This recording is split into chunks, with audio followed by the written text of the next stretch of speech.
Your handwriting, change your life. Change your life. తలరాత మారాలంటే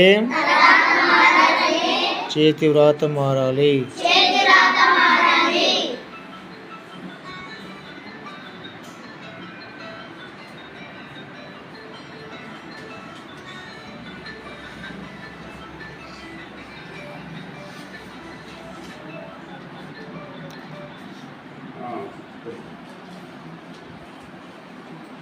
straight కూర్చోవాలి, బ్యాక్ బోన్ బెండ్ చేయకూడదు.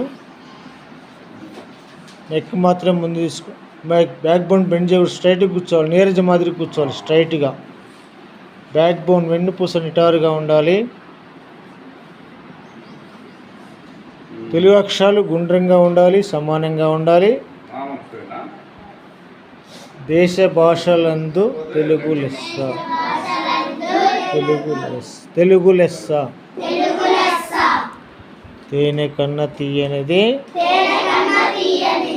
తెలుగు భాష.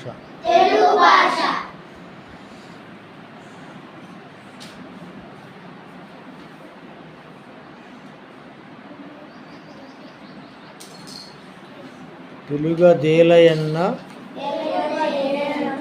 దేశంబు తెలుగేను తెలుగు వల్లబుండ తెలుగు కండ ఎల్ల నృపులు గొలువ ఎరుగనే భాషాడి దేశ భాషలందు తెలుగు లెస్స. జై తెలుగు తల్లి, జై తెలుగు తల్లి.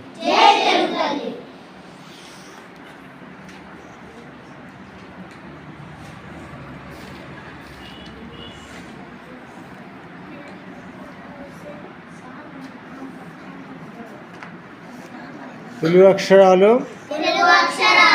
గుండ్రంగా సమానంగా రాయాలి. ఇంగ్లీష్ లెటర్స్ జోన్స్ వైజ్గా ఉండాలి.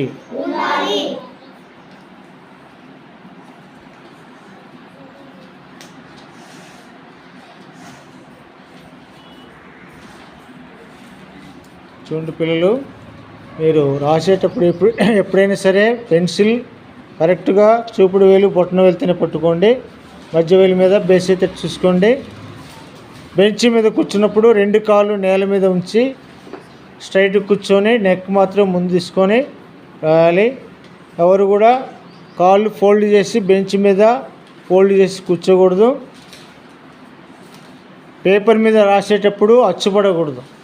పేపర్ మీద అచ్చు కింద పేపర్లకి అచ్చు పడకూడదు. గట్టిగా ఒత్తి పట్టి రాయకూడదు.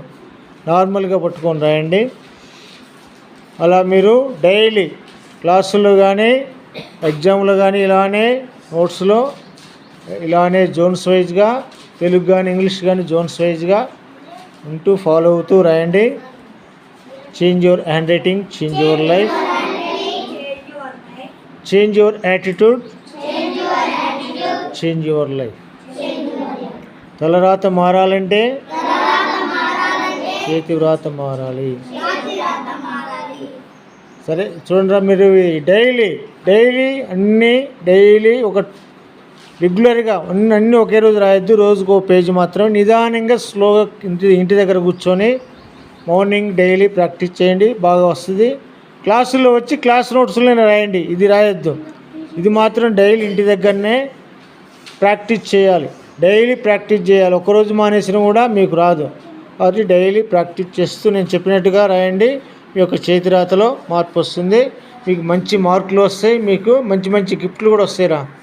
సరేనా? రాస్తారా మరి? ఓకే.